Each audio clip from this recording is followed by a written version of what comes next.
This is the ERLC Show, a production of the Edmonton Regional Learning Consortium, and I'm your host, Shane Lawrence. And coming up next month, we'll be having a session from Carol Salva. She'll be talking about the 7 steps to a language-rich interactive classroom. It's on November 19th at the Fantasyland Hotel, and as always, you can register at www.erlc.ca. So, of course, here to talk to me about that session is the speaker herself, Carol Salva. All right. Well, Carol, how are you doing today? I'm great. We are having a beautiful day. I'm normally in Houston, Texas, but I took a drive down to the coast, so I'm in Galveston, Texas right now. Oh. Yeah, and so I'm on the Gulf of Mexico, and there's an island that's about an hour and 20 minutes from our home. It's Galveston Island, and that's where I am. Oh, wow. Fancy. It's gorgeous here. It's gorgeous. It's not Palm Beach. It's not Florida. It's not, even further down Texas, there's some really beautiful beaches. And Galveston is lovely, but it gets a bad rap because the water is not clear. And the sand is a brownish color. And so then people are like, I don't know, we want to go to clear water and white sandy beaches, but they're missing some gorgeous Texas if you don't come to Galveston. It's lovely. That sound you hear right now is the entire Alberta listenership rolling their eyes. Just oh my gosh, I'm telling you, I know. It's like, oh no, it's not white sand. Oh no. Cool. Well, I'm glad you're enjoying some beautiful weather, and soak it up. Soak it up, because I promise you, you're not getting that here. I'm going to get some gorgeous, gorgeous weather when I'm there that we never get to see down here. It never, in my entire life, I think I could count on one hand the times I've seen snow in my area of Texas. Wow. And, it's something that we long for, that we love, that we see in movies and books and things. And so a lot of us pay money to come up there. So, you can pretend you're in like Frozen or something like that. I can't wait. I seriously cannot wait. It's so wonderful. Oh gosh, it's just so weird. Like I'm just bitter. It's like, winter's coming again. Y'all are gonna laugh at how cute I think it is, and how fun. Oh yeah. And how cold I am. Yeah, that's right. Well, it could be anywhere from like freezing to minus 40.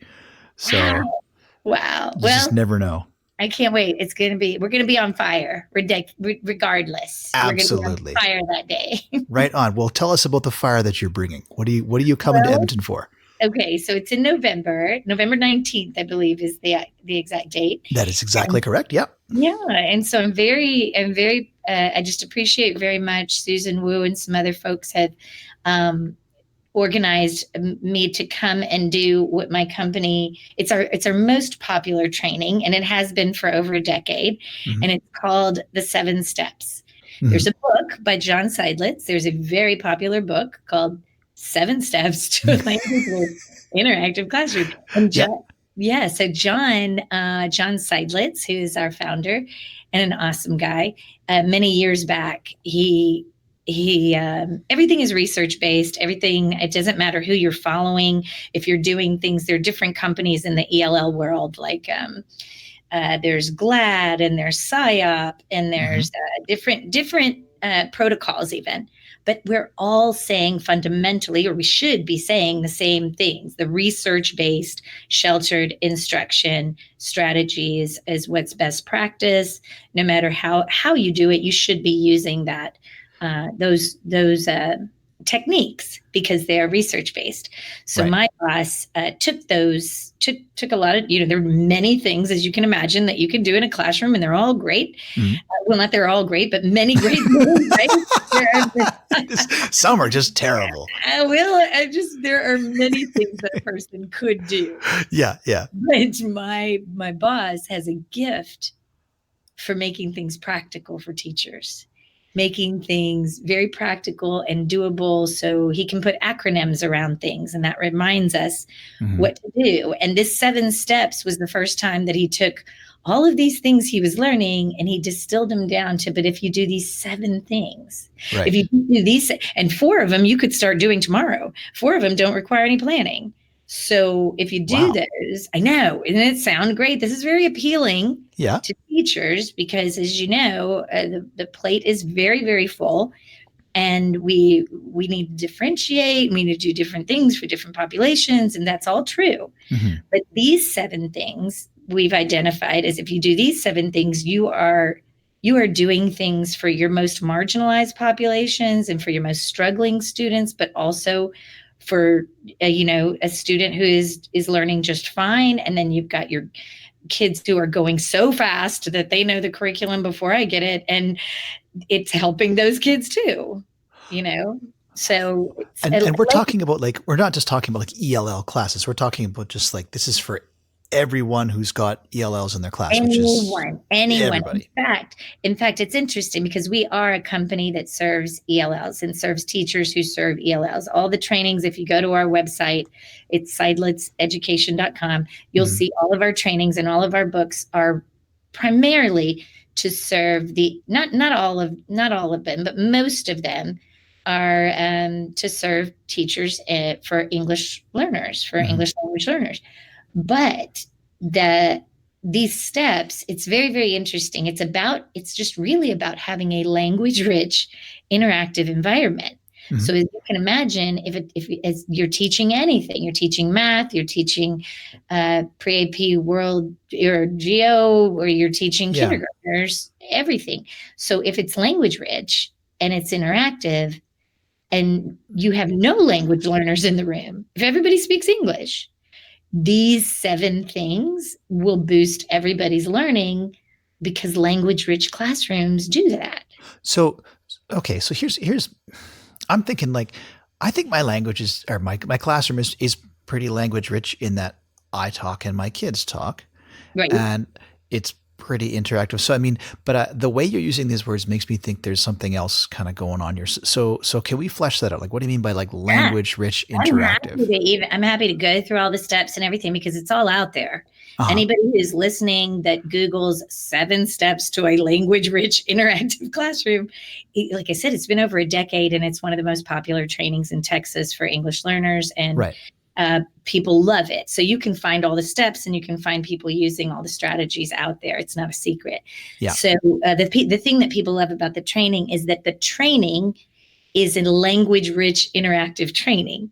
So you come in as a student, like, quote unquote, I ask people for grace at the beginning of the day. I tell them, I don't mean to treat you like like children, but teachers want modeling. That's what everybody says they want, is modeling. So we model all 7 steps throughout the day, and you experience it as a learner.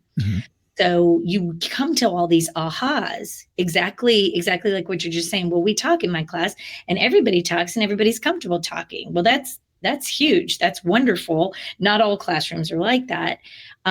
So if that's the case, we think we can still bring value, because we have you experience these steps. Like, is it something that we can help you up your game so that every student is engaged, more often? And, how do people learn? What, different things like that. So you get time, just like you would want your students to have, time to reflect, time to turn and talk to somebody, but in a structured way where you're held accountable for that conversation. I'm doing that. So you're sitting with somebody next to you doing that. And it allows you to reflect on your own students, on your own reality. Right. So it's different. The whole day is differentiated by nature for I don't care what you teach. If you come, it'll be differentiated for you, because that's what we're modeling doing in classrooms. Right. So that's kind of the benefit of being there in the flesh, is that you're actually right. Okay. You get to see these. You get to see them play out, and you get to ask your questions. But what about? What about? But what about? Right. So it's like it's a difference between reading and talking about than actually doing. So right. So here's an example. I can give you an example. Let's talk about just the first 4 steps. Okay. And if we talk about the first 4 steps, I know teachers that are listening might say, "Okay, I already do that," and that's true. That's the other thing too, is that a lot of the steps we're doing because it's just good. It's good pedagogy. It's good teaching, and we've seen that somewhere, and we do that, and it has a payoff. But what we ask is, if you do them in conjunction, if you do them together, you start to see even more payoff, right?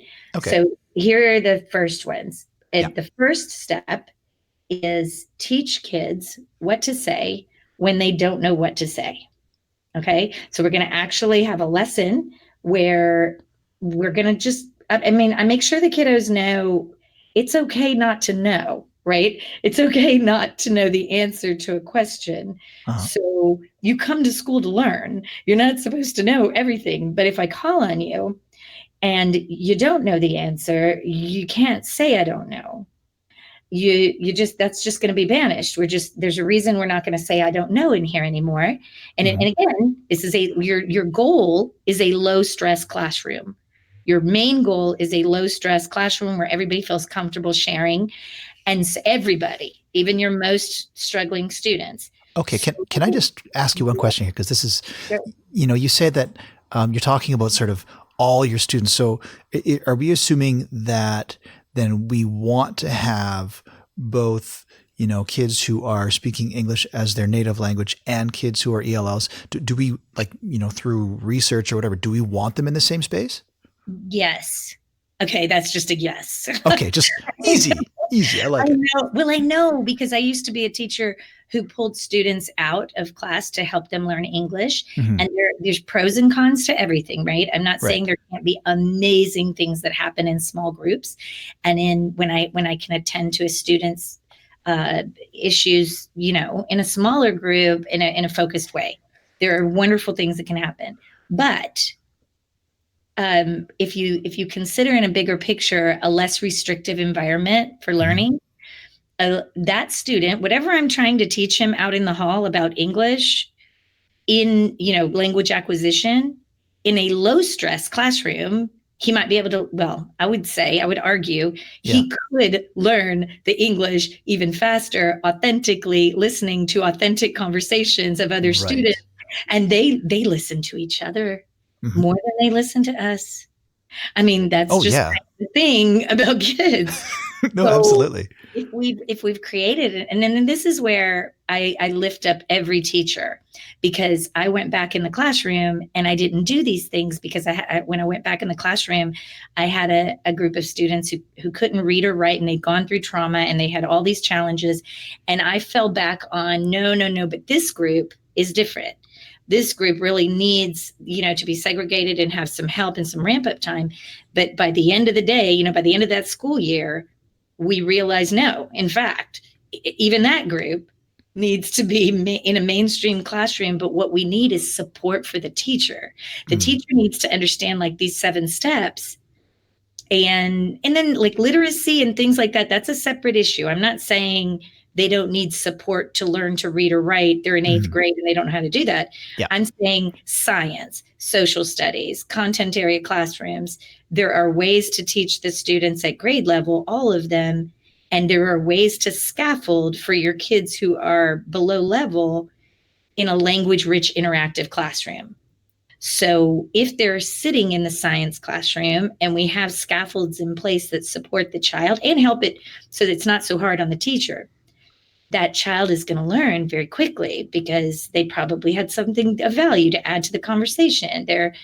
It's just kind of by the end of the day, by the end of these 6 hours of the training, I've asked people to consider their most challenging child in terms of being below level and being a language learner. Yeah. I really do ask them, draw a little picture of that student inside your name tent, because I want you evaluating the strategies throughout the day. And I want you to have that kid in mind. Can that kid be in here? Can that kid participate? And if they can, then, I'm even showing things on how you build literacy. That's a different training as far as literacy is concerned. Yeah. But they're going to be able to learn all of the science, all of the social studies, even a lot of the language arts and things aren't, are standards like author's purpose and main idea and characters and things like that. They can be in those environments and they can learn those things while they're gaining English, while they're gaining literacy. Well, and that sounds very much like what you were saying in step 1, which is the one step that I know at this point, so I'm going to refer to it. But giving them what they need to, telling them what they need to say. Right, everybody. So we consider that step. Okay, so teach kids what to say when they don't know what to say. Yeah. You can Google IDK. You know how kids text IDK, I don't know. You can Google IDK poster, and you will see images of people using this around the world where they create a poster with just some things that you could say instead of I don't know. Oh, Again, okay. it doesn't matter. You don't have to pretend to know. But if I call on you and you don't know, let's practice a few things you could say instead. And let's say, I mean, we give you several in the book, but one might be, may I ask a friend for help? May I ask a friend for help? Let's all just practice saying that complete sentence. It's a very polite sentence. So we want you to say, may I? Here's what it sounds like. May I ask a friend for help? Everybody, the kids are like, what's something else we could say? You know, I make this poster with the students and we come up with, could you come back to me? Or may I have some time to think? It means the same thing, right? Right. So we teach the kids here a couple of things. Where could I find more information? Another one might be something I do know is, you know, or I want to check in with my group. You know, you could say a lot of things to get more, you know, to be able to answer. That's where we want everybody to be. We want everybody to be confident with an answer or confident with a way to get to the answer. Right. So it's not just even about language learning. It sounds like you're, you know, building in, you know, in Alberta, we call those like the knowledge, skills, and attitudes. Like this is very much like an attitude. Absolutely. Thing. This is going to resonate with the Alberta teachers because like I said, we're connected on Twitter and we're all very like-minded about empowering every child. And that includes students who speak English, students who are, you know, learning very quickly, but they're still young people and we're growing people, right? We're growing people. Yeah, I like that. It's not just about passing a test at the end of the year. We have to grow people. So the question I get a lot on that step one is, well, your language learners can't read that poster. Agreed. But if you have kids who can't, I'm going to strongly suggest those are the first 3 sentences they learn. Like that's when my entire class can't speak, that's what our lesson is the first day. You know, may I ask a friend for help? We can draw a little picture. We can role play this. We can use technology. Everybody understands what that sentence means. And we just practice it. I mean, Shane, it takes them a day or two to memorize a sentence that's meaningful, that is meaningful to them. And language learners really do need, could you please repeat the question? You know, those are things that they desperately need to know how to say. So it is a little bit of survival skills for them. I give them maybe 3. We tape them into their agendas. They walk around with them and they practice them. But if you only have a couple, if you're pulling out students or there's just a few in your schoolhouse, we'll teach them those sentences. Somebody teach the kids those 3 sentences. Those 3 sentences. So we're showing teachers you're experiencing this training as someone who does speak English and you're an educated professional. And if I call on you right now and I say, Shane, could you answer the question? Could you just recap everything that I've said since we walked in? I mean, you probably could, but you might appreciate going, okay, can I have just a moment? Oh, absolutely. I was panicking. I was like, I hope she doesn't actually expect me to do that. That's where we want teachers to is empathy for our classroom. Yeah. The average student learning anything is, we need these skills, like you said, they're for everybody. Right. Well, something else that's coming to mind though is, I mean, as you know, as students are learning new languages, I mean, I don't have a lot of experience with this, but when I see it, sometimes there's the real emotional component to not just picking up a new language, but also perhaps leaving their other language. I mean, do you know what I mean? Like, how do you deal with students who have their own native language? I mean, do they? Gosh, what am I trying to say? Like, no, I know exactly what you're trying to say. If you don't mind, I could try to. Sure. So a big thing in our part of the education world is being culturally responsive.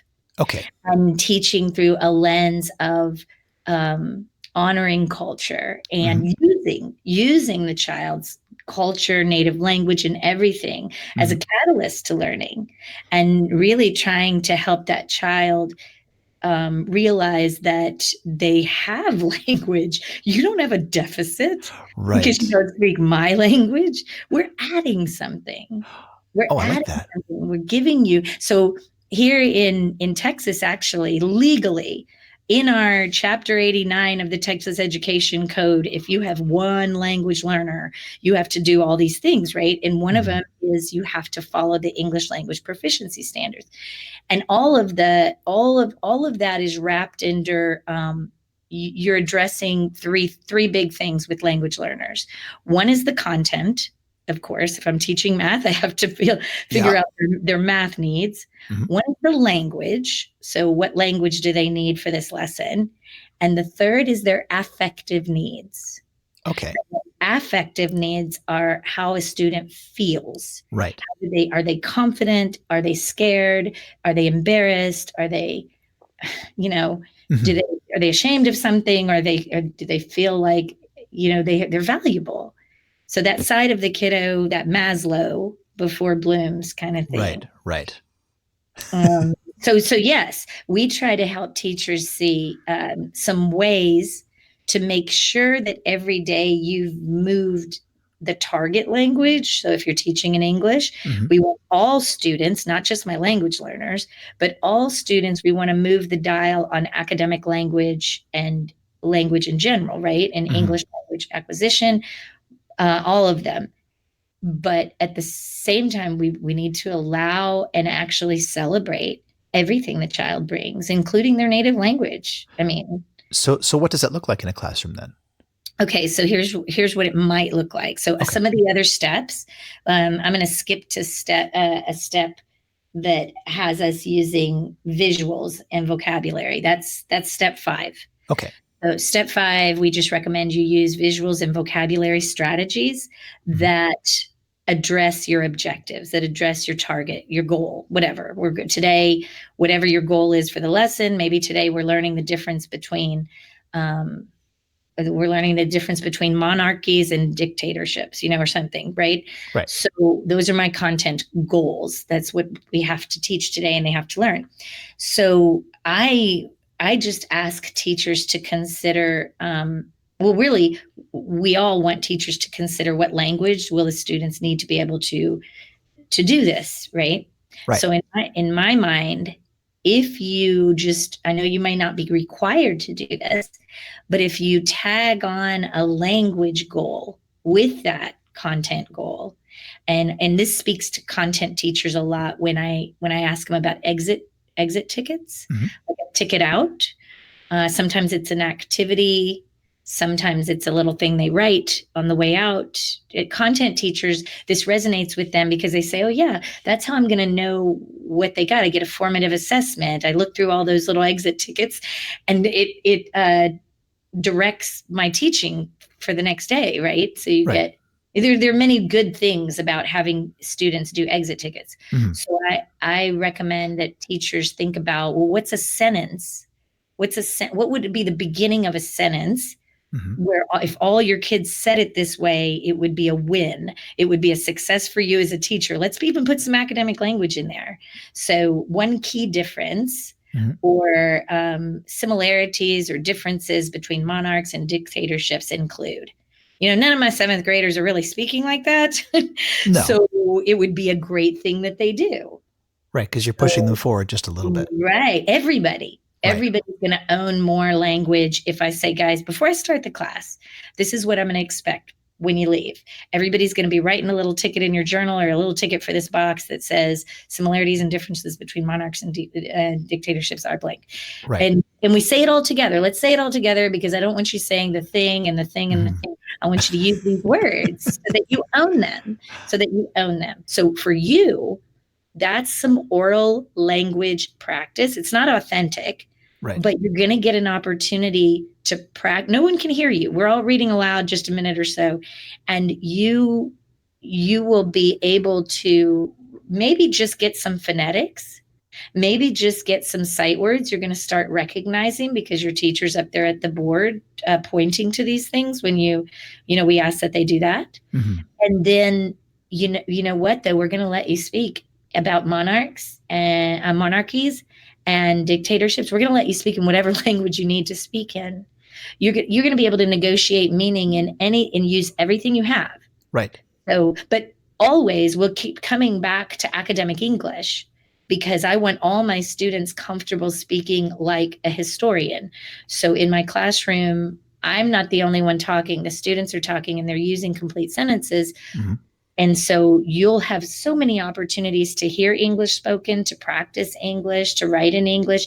And at the beginning, it may just be copying and repeating, but Mhm. you'll understand the difference between a dictatorship and a monarchy, because I'm going to allow you to use technology, and I'm allowing you to use whatever you want. So at the end of the 45 minutes, all the students, because I let them use whatever they need to, have hopefully hit the goal if they understand, because the lesson that I had in place had students working together, collaborating, some best practice stuff. And when they leave, they're all going to reflect a little bit with that ticket out. All of them are better for it. And studies show that I think there's a 12% gain in achievement if you frame your lesson, if kids know what you're going to do, and at the end you go back over, what did we do? So this is for achievement for all your students, right? But you've layered in language, because there's a 19-point percentile gain in achievement when there are properly supported, structured conversations happening in your classroom. Beautiful. So I know, see, this is the thing. We have to go with what helps all kids achieve more.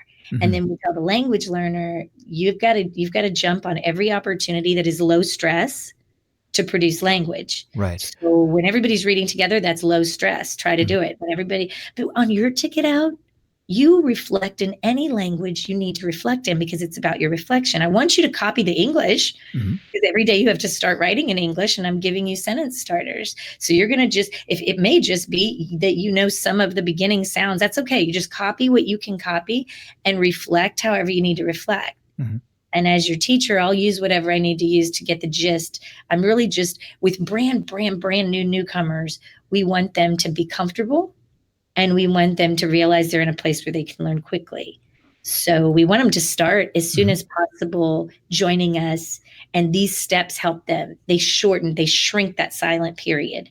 Right. A bit.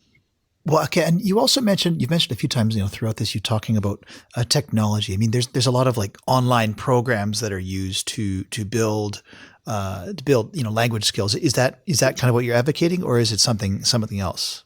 Well, I just feel like there's two different things with technology. There's more than two things, right? Right. But one thing is people look through the lens of, okay, technology can help them learn English. True. And there are definitely apps and websites where a student could sit there and learn a language. Like if you or I wanted to go to Germany and we wanted to learn German, we could get on an app, and we can get on, some are free even, and engaging, and we could learn, right? I'm not saying that's bad at all. I'm saying show kids how to do that when they're on their own in their free time, just to practice, just to ramp up sight words, or to ramp up their comfort level, or just basic phrases. That is not what we're doing in class. Right. So this is like to augment.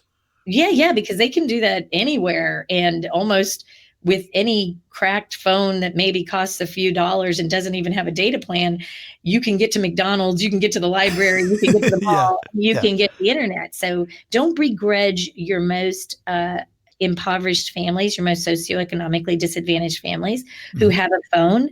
Please don't begrudge them that, because that's how that phone may have cost next to nothing. It might be used, but it's how they communicate with their family on the other side of the world. Anybody would need that and do whatever they needed to get that. Right. So it means that a lot of our families do have at least one something to be able to get help, to be able to get whatever they need. And so those are the kind of things that I like students to know that are available to them to practice on their own. But that's not authentic language. And it's not what I'm talking about when you and I talk about using technology in that social studies classroom. Okay. So what are we talking about then? We're using technology to level the playing field there. Okay. We are using it to level the playing field. So if you and I went to, I don't know, do you speak German, Shane? I keep saying Germany. 9. Okay. So right? Yes, you do. That's all my German right there. That's it. So let's say you and I tomorrow were transported to a classroom where we were expected to, to learn about, whatever, to learn about the periodic table, to learn about something in a language that we don't yet speak. Well, technology is going to be our friend in that. We have some technology that will help us at least understand what's going on. We can get that in English. Okay. Now you can hold an iPad or any kind of Apple device. You can hold them over German text and get it in English. Right. I mean, just holding it over it. So if you and I have literacy, oh my gosh, the sky's the limit. Yeah. Because I can read it in my own language. I can also speak to my, free Google Doc in my language, and it will type for me and it will translate it to the teacher's language in many cases. Yeah. Not every language, but good night, so many. And getting really good too. And getting better. So teachers roll their eyes when I talk about Google Translate and for good reason, because they've seen students like, let's say you're a foreign language teacher. My kids are my own children have been in foreign language classrooms, and they were supposed to do an assignment where they learned the language, and instead they just popped it into Google Translate and turned it in. Okay, nobody wants that to be, that's not learning, and they didn't learn anything in that. Right. But that's not what we're talking about. Again, what we're talking about is making sure the kid understands, comprehends the lesson, and has a way to show the teacher that he did or that she did. Right. So comprehensible input. Those are really the only two things you need to acquire another language. One is comprehensible input. So that's messages you understand. Yeah. Gestures, visuals, whatever you need to use, comprehensible input, and low stress opportunities to practice the language. I like that. I mean, so often, right, the opportunities to demonstrate learning are confined to, these high stakes tests or, standing in front of a classroom and delivering a presentation. Right. And those are not low stress at all. I know. Those are like high stress for me. For everyone. Standing in front of people. Yeah. Not for everyone, but for every type of person. Yeah. For every type of person. Do you really learn well in a high stress state? Well, no. You don't. They say there's a filter, an affective filter that goes up. Mm-hmm. And it's very difficult to get learning through that filter. That's Stephen Krashen's work about lowering the affective filter. Low stress places will help kids learn. Right. Okay.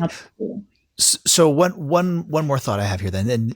And speaking of low stress, I mean, you're going to have, students, we're talking about, English language speakers and English language learners.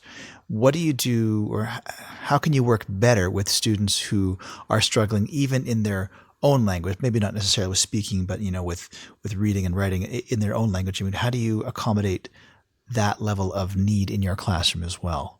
Absolutely. That's it. Definitely.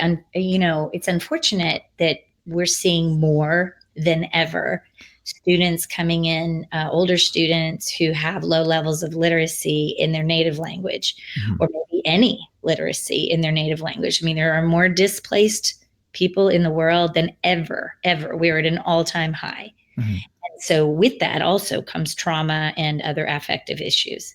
And so, but I can give you some insight, because I had a big class like that. We wrote that Boosting Achievement book exactly about those students. That's really my area now of specialization. We still do the 7 steps training. It's for every type of learner, but I kind of went down a road of what about your neediest students, and we wrote a book about on that. So I spent a lot of time doing things that don't work.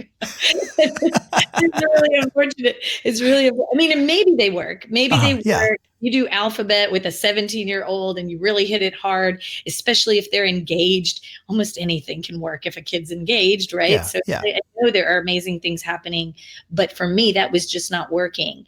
So an example, what the teacher benefits from and the student benefits from greatly is just understanding a little bit about how you learn to read. And that is, unfortunately, the training we don't get if you're a secondary teacher. If you are a junior high, middle school, high school teacher, why would you? That wouldn't even make sense. Right. Because we didn't sign up to be kindergarten, first grade teachers. Right. But if it's turning out that we would all, we all kind of need to understand it. If we want to do the best that we could do for that, for all students, really, because here's the interesting thing. In training so often, I ask teachers, especially just regular public schools, knock on your table, if you teach just a regular diverse classroom of just regular students, I'm not talking about any kind of specifically high needs students, but just regular classroom, and people knock. Yeah. And then they knock if all those students are reading at grade level. And then And it's silence. It's silent. And I'm like, okay, wait. Let's start over. Let's take the language learners out of the picture, and your special education students. Take them out of the picture. You've got the rest of your class, born here, went to school, all the years. Yeah. Everybody knocks again. Now knock if they're all reading at grade level, and we're silent again. Yeah.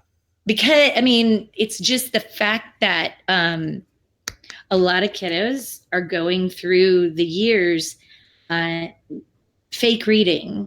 So for 7 steps, there are many things that I'm going to be doing in my classroom that can help the child learn to read in their new language. The thing that they need to understand during our 7 steps training, or any classroom, is language is not a disability. Literacy is indeed the fact that you don't have literacy because you didn't go to school or because you missed school or whatever.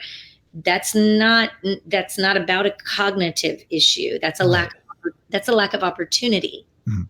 So in my classroom, if you have a language rich, interactive classroom, there are going to be so many opportunities for you to acquire the language and acquire the content. And if the student understands how to gain literacy, they'll be acquiring literacy at the same time. Mm-hmm. I'm not asking the math teacher, the science teacher, social studies teacher to do anything, to take any extra time. I'm saying, let's say you go over your content objective for the class, because remember we said it boosts everybody's achievement. Yeah. So then I'm just asking the teacher to run their finger under the words when they read. If you run your finger under the words, you were going to do that anyway. You were going to read it to the class anyway. Mm-hmm. Just run your finger under it, because the ones who have been trained to gain literacy are watching. And that's another opportunity to get sight words and to get phonetics. Mm-hmm. And multiple exposures in context is how they gain a lot of their literacy. And so, and again, every single day they understand more English. Every single day they understand more. So every day their literacy starts coming too. Now, I'm a huge advocate. If you've got a middle school or high school student who cannot read anything, who is pre-literate, that we do some focused work with that student so that they can become literate. But that doesn't even have to happen in class. That's something that I can show them. And there's a ton of apps and there's a ton of things for free online. Mm-hmm. that they can do. But when they're sitting in my social studies classroom, I just want to include them. I want them to be able to use anything. They might have to do it orally if they can't read in their native language. But we have lots of opportunities for kids to talk about our content. So here's an example. I was running my finger under the words at just to start the training last month. I was like, okay, guys, so I'm going to model the way that I go over my objectives. So here's what we're going to do today in this 7 steps training. And I ran my finger under. We will evaluate the 7 steps to building a language. And this teacher stopped me. And she said, why are you doing the finger thing? Usually people don't ask that, because I'm going to end up explaining that. I was like, oh, well, that's in case anybody has low levels of literacy. I'm tracking it so that their eyes. She's like, okay, I'm dyslexic. I am dyslexic. And if my teachers would have just done that when I was in school, anytime they read anything in our classrooms, if they just would have put their fingers under the words when they read them, mm-hmm. I would have had a completely different experience in school. Huh. Everybody just sat there. Yeah. I mean, we hadn't thought about it. This was not a training about dyslexia, and it's not really a training specifically for special needs in any way. It's a language-rich, interactive classroom. But one of the things that a language-rich classroom has is scaffolding in place, support for struggling learners. That's a thing that we need to have in mind. So me running my finger under that is a support for kids who are learning, trying to get better at actually word calling, mm-hmm. recognizing print. But I hadn't thought about it. And when she said that, it just drives home the fact that who are you really doing this for? Do you really know? Do you even know? We have to assume that there are learners in the average classroom that will benefit from this stuff, whether you've got English learners or not. Right. So this isn't just about, I mean, it's at the core, it's about serving our ELL community in our classroom, but it can go a lot further than that. Yeah, we're always hired to serve our English learner community. That's usually who our clients are. Mm-hmm. We need help with our English language learners. We come in, but every time people walk out of the training going, okay, I'm not going to teach any other way.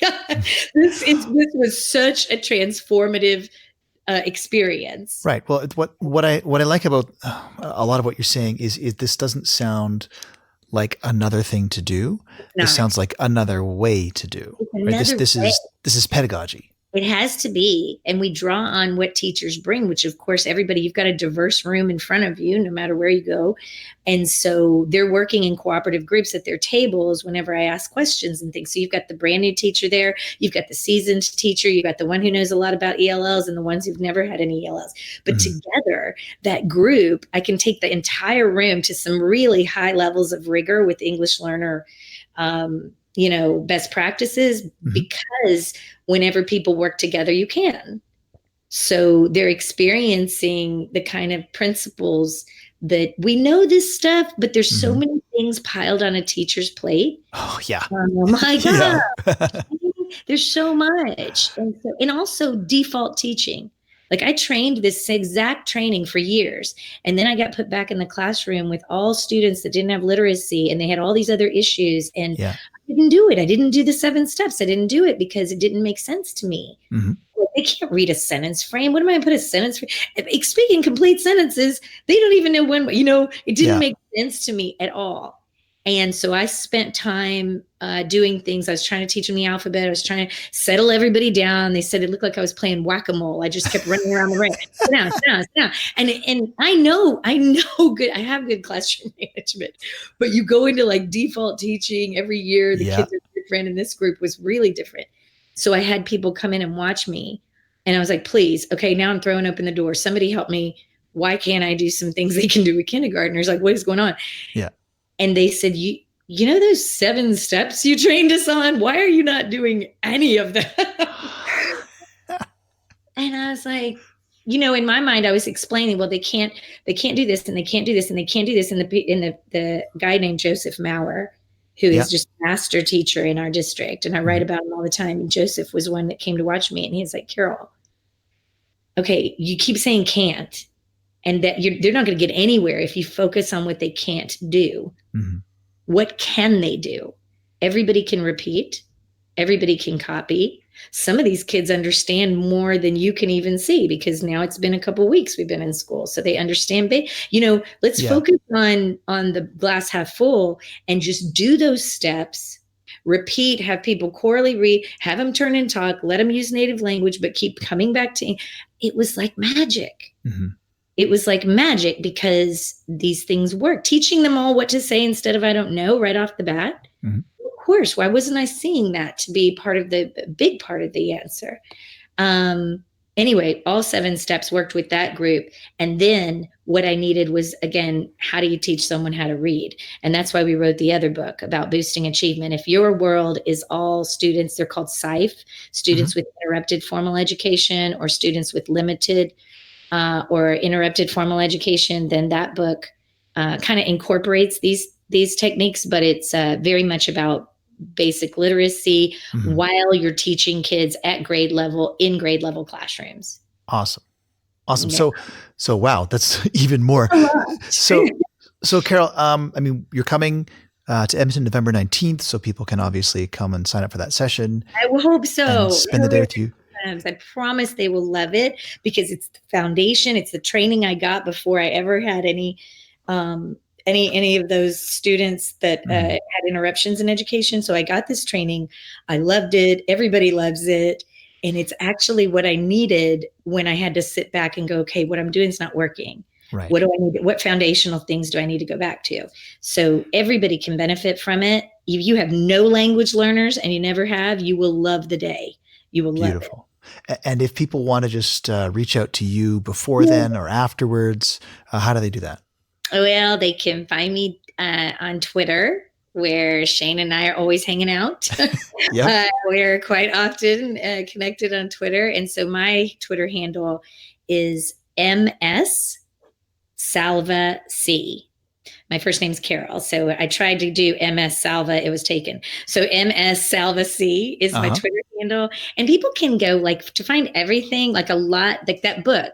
You don't have to buy the book. You don't have to buy the Boosting Achievement book because I've put a lot of it. I've put the book study for free on my blog. Mm-hmm. And if you go to the book study, there's a post on every week. And if you don't have the book, you could just read that post. It's like bonus material. Yeah. And it has all of the principles in it. So my blog, it's an edgy blog. It's salvac.edublogs.org. And you can find my podcast there. I'm on Voice Ed Canada. I'm super proud of it. I always tell people, go over there 24 hours a day, education radio. I'm proud to be over there with you guys. Beautiful. Right on. Well, Carol, thanks so much for chatting with me today. This is, I'm looking forward to your session. I think it's going to be great. Thank you. You know what? I appreciate being on your show so much, Shane, because I've followed you now. I would literally for years now. And I've learned so much from your show. I remember being just so excited when you had Dave Burgess on and other people, and your own background, your own perspective has added so much to how I teach and what I do. So anytime that I can connect with our PLN in real life is such a thrill. Absolutely. I agree. Can't wait to see you. I can't wait to see all you guys up there. It's going to be fantastic. Awesome. Looking forward to it. Thanks, Carol. Thank you. Well, thanks again to Carol Salva for joining me for this episode of the ERLC show. Don't forget her session, 7 Steps to a Language-Rich Interactive Classroom, will be on November 19th at the Fantasyland Hotel. If you'd like to register, you can go to www.erlc.ca. Thanks so much for tuning in, and we'll see you on the next episode of the ERLC show.